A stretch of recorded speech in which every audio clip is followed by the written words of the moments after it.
Bom dia, boa tarde, boa noite. Meu nome é Arthur. Hoje eu vou dissertar acerca da doença de Kawasaki e da escarlatina.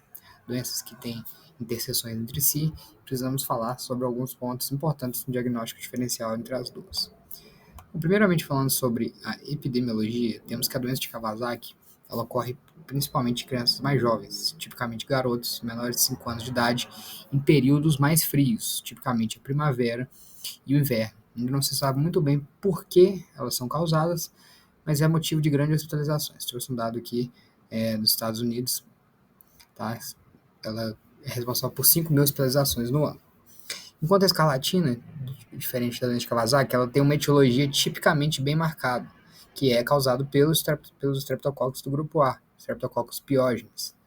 Aí também vai ocorrer maior transmissão da bactéria no período do inverno e da primavera, e não se tem muitos dados sobre a prevalência da doença. Tá? Diferentemente da doença de Kawasaki, ela vai ocorrer em crianças um pouco mais velhas, tipicamente acima de 5 anos de idade. Sobre a apresentação clínica, é aí que entra o principal objetivo dessa aula. Tá? A febre nas duas doenças ela é um marcador muito importante, principalmente a doença de Kawasaki, que ela vai ser é um critério diagnóstico obrigatório para a definição da doença, tá? A febre por mais de 5 dias, no caso. Normalmente, a febre alta vai ser acima de 39 graus, refratária ao uso de antipiréticos, e a doença ela vai ser muito bem estratificada em 3 fases: fase aguda, fase subaguda e a fase de convalescência. O estágio inicial é a fase aguda. Tá? Vai ser com o início da febre e ela vai durar até a resolução da febre. Depois disso, vai ser a fase subaguda, desde quando a febre termina, até que todos os sintomas clínicos se resolvam. E aí, os pacientes, tipicamente, eles ficam nessa fase subaguda por cerca de 2 semanas. Depois, até a recuperação completa, quando os sintomas melhoram, o paciente permanece na fase de convalescência, que é quando há um retorno ao normal dos marcadores laboratoriais, no caso, a contagem de plaquetas, que tipicamente é aumentado, e a normalização do VHS, que é um marcador inflamatório, tá? Isso aí vai demorar cerca de 1 até 2 meses, tá certo? Bom, falando sobre o rash das duas doenças, aqui eu trouxe 2 imagens à esquerda, nós podemos ver um rash típico de Kawasaki, segundo o rash da escarlatina. Bom, às vezes pode parecer um pouco difícil a diferenciação entre as duas, mas o exantema da escarlatina, ele é caracterizado tipicamente como um exantema em lixa, tá? O aspecto da pele até ao toque, ele vai ser caracterizado como exantema em lixa, beleza? E o que vai acontecer? A gente vai conseguir caracterizar como pápulas finas e eritematosas, que geralmente elas vão começar no rosto e no pescoço, beleza? E aí, vou trazer mais à frente, mas os pacientes vão apresentar palidez nessa região perioral, tá certo? E aí, logo depois, vai abaixando, vai chegando até o tronco e até as extremidades. E, normalmente, poupa as solas e as palmas das mãos e as solas dos pés, ok? Vamos ter alguns sinais típicos semiológicos, como as linhas de Pastia, que são achado relativamente comum. Vai haver uma acentuação desse exantema nas linhas do nosso corpo. Tá? Aí você vai ter na região da virilha, na região das axilas, na região de dobras do cotovelo. E, em contraste, a doença de Kawasaki vai ter um exantema, ele tem várias apresentações, ele é chamado de polimorfo. Ele pode ser escarlatiniforme, ele pode ser rubeoliforme, ele pode ser morbiliforme, urticariforme, enfim, uma combinação. Então, tem essa diferença aí, correto? E beleza, é basicamente isso, tá? Bom, a doença de Kawasaki, ela tipicamente vai envolver as mãos e os pés, correto? E aí vai causar um eritema que normalmente é doloroso. E aí, juntamente a isso, vai ter um edema, principalmente da mão inteira, mas a articulação também pode permanecer edemaciada. E aí, essa erupção cutânea vai permanecer por volta de 1 até 2 semanas, tá?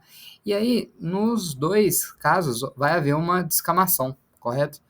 Mas isso, sobretudo, nos dedos, tá? Como a gente pode ver nessa imagem de escarlatina, mas isso não é exclusivo de escarlatina, não. A doença de Kawasaki, ela também pode dar uma descamação acentuada, tá? Inclusive, pode haver alterações na unha, inclusive. A pele debaixo do leito ungueal, ela pode se desprender. Isso é uma alteração muito típica mesmo, tá? E isso, inclusive, né, doente de Kawasaki, quando o paciente ainda está no período febril, isso vai acontecer, tá? Vai ser uma elevação desse espaço periungueal, consegue ver como se fosse um descolamento. Isso aí vai ajudar bastante a diferenciar uma da outra, tá? E aí, o prazo para descamação, ele difere um pouquinho, tá certo? Enquanto na doença de escarlatina vai começar a descamar 1, 2 semanas depois do início, e do Kawasaki também tem uma alteração que pode variar bastante, tá certo? Bom, a gente pode ver algumas alterações conjuntivais que acontecem na doença de Kawasaki, mas não acontece na doença da escarlatina. A Kawasaki, ela vai ter alterações oculares de conjuntiva, uma conjuntivite não purulenta, enquanto na doença de escarlatina não tem nada disso, tá? Bom, então essa língua, tá? A língua primeiramente morango, ela vai ter o cometimento branco, vai ficar uma aparência saborosa e depois com o descolamento dessa membrana vai aparecer uma língua literalmente morango ou framboesa, totalmente vermelha, tá? E então uma língua de escarlatina, mas poderia muito bem ser uma língua de Kawasaki, são essencialmente indistinguíveis, correto? E aí, primeiramente, como eu disse, a língua morango branca, depois passa para uma língua morango vermelha. No caso da escarlatina, vai ter uma palidez perioral, correto? Que no caso é o sinal de Filatov. E aí, o que eu gostaria de salientar também? Uma das manifestações, inclusive, um dos critérios diagnósticos para a doença de Kawasaki é a presença de linfonodomegalia, linfonodopatia cervical unilateral, tipicamente maior do que 1,5 cm, correto?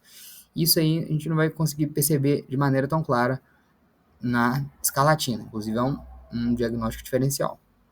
E os lábios? Os lábios, tipicamente, tá? Inclusive também é um dos critérios diagnósticos para Kawasaki, eles serão avermelhados e apresentando fissuras transversais, tá? E aí pode ter também outras queixas menos comuns, trações gastrointestinais, sistema músculo-esquelético, dentre outros, tá? E como que é feito o diagnóstico, tipicamente, da doença de Kawasaki e da escarlatina? Bom, a doença de Kawasaki, ela tem critérios muito bem estabelecidos, tá? Como eu havia dito, é obrigatório ter a febre e 4 dos 5 achados que eu havia comentado, todos também. Conjuntivite, ela não pode ser purulenta e ela é bilateral. Tem a linfonodopatia unilateral cervical maior do que 1,5 cm. O rash, como eu havia dito, ele é polimorfo. Alterações das extremidades, tá? Então, vai ter... E tudo depende da fase também, tá? Mas a palma pode ficar eritematosa, pode haver um edema de mãos e dos pés também, com certeza. E além da descamação periungueal, que eu havia dito, mas isso aí já é na fase convalescente, tá?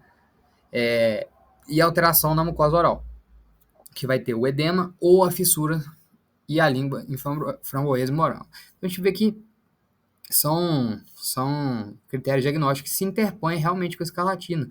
Isso aí precisa ser muito bem diferenciado na prática clínica. E o diagnóstico da escarlatina, diferentemente de Kawasaki, ele vai ser suspeitado principalmente quando for realizado um exame da orofaringe e forem encontradas características de uma faringite bacteriana, tá? Então, tipicamente vai ser encontrado o exudato amigdaliano abundante, com uma odinofagia importante, e aí o diagnóstico firmado primeiramente, com um modo... Isso aqui é difícil no Brasil, né? Na realidade, do Brasil é vista essa alteração, é tratado, mas tipicamente, idealmente, seria feito uma cultura, um teste rápido, né? O strep test. Se ele vier negativo, faz uma cultura, isso tudo para prevenir o uso de antibiótico indiscriminado. Mas aqui nós, como eu comentei, no Brasil não é assim. Mas idealmente seria feito dessa maneira, tá? Tratamento. Bom, não vou entrar no mérito do tratamento específico, porque é muito complicado, principalmente o de Kawasaki. A escarlatina não tem muito segredo. É penicilina G benzatina, tá? Primeira linha de escolha, juntamente aí com as penicilinas sintéticas. Aí no Brasil também não é muito utilizado a penicilina V oral, mas aí poderia ser utilizado a amoxicilina também, correto? Não há necessidade de inibidor da beta-lactamase. E na doença de Kawasaki, o principal tratamento vai ser a administração de imunoglobulinas endovenosas como a vasculite, de certa forma, autoimune, precisam ser administradas as imunoglobulinas, juntamente do uso de AS. O uso de corticoide ainda é polêmico, está reservado para algumas situações muito específicas. E com o objetivo de quê? Reduzir complicações cardíacas. No caso da doença de Kawasaki, seria reduzir a ocorrência dos aneurismas coronarianos, e no caso da escarlatina, seria reduzir a ocorrência de febre reumática, né, que é uma importante causa de insuficiência cardíaca na criança e no adulto também. Bom, por fim, gostaria de destacar que é muito importante ficar atento a essas diferenças, tá? Haver uma suspeição clínica por conta de... A doença de Kawasaki ela não é muito comum na nossa prática. Então, poxa, veio uma febre duradoura, será que é mononucleose? Será que realmente é uma infecção por estreptococo? Vamos pensar, principalmente quando vier associado de doença exantemática. Abrir todo o leque e o diagnóstico diferencial de doenças exantemáticas, isso tudo com o objetivo de se evitar complicações fatais, no caso, o aneurisma de coronárias e a febre reumática, além da GNPE também, né? Esqueci de comentar, a glomerulonefrite pós-estreptocócica, que são complicações que podem realmente comprometer a vida dessa criança, tanto no presente quanto no futuro. Essas são as referências, agradeço pela atenção.